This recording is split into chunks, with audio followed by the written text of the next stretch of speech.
Assistant commissioner new Karachi town के नाले पर कब्जे की वीडियो वायरल होने के बाद फौरी एक्शन रिपोर्ट शामिल करते हैं हमारे नुमाइंदे मोहम्मद मुबीन खान की। Assistant commissioner new Karachi town का नॉर्थ कराची सेक्टर 11B में मौजूद एक रेस्टोरेंट की जानिब से नाले पर कब्जे और दरख्त काटने जाने की वीडियो वायरल होने पर नोटिस फौरी तौर पर एंटी इंक्रोचमेंट टीम को भेजकर नाले पर से कब्जा खत्म करवा दिया। डायरेक्टर DMC उबैदुर रहमान की निगरानी में इंक्रोचमेंट टीम ने कार्रवाई करते हुए नाले पर से तजावुजात को खत्म कर दिया और रेस्टोरेंट के मालिक को वार्निंग भी दी।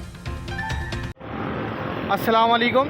वीडियोज़ वैसे बना रहा हूँ कि माशाल्लाह हमारे चेयरमैन और इस इलाके के चेयरमैन और मुर्तज़ा वहाब को मैं दिखा रहा हूँ कि कुछ दिन पहले यहाँ के सारे दरख्त काटे खामोशी से।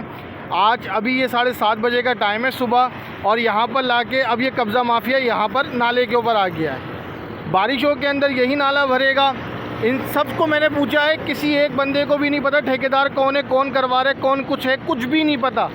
असिस्टेंट कमिश्नर न्यू कराची के उस पर जो हमने ये जगह क्लियर कराई थी, ये दोबारा यहाँ कब्जा हो रहा है, स्टाफ लगा हुआ है यहाँ पे इसको तोड़ने के लिए। ये रातों रात काम हुआ है, दरख्त काट दिए गए हैं, शहर का हुस्न बर्बाद हो रहा है। ये जगह को क्लियर करा रहे हैं स्टाफ। इस वक्त एंटी इंक्रोचमेंट न्यू कराची का मौजूद है। अभी हम इसको बॉन्ड करके जा रहे हैं।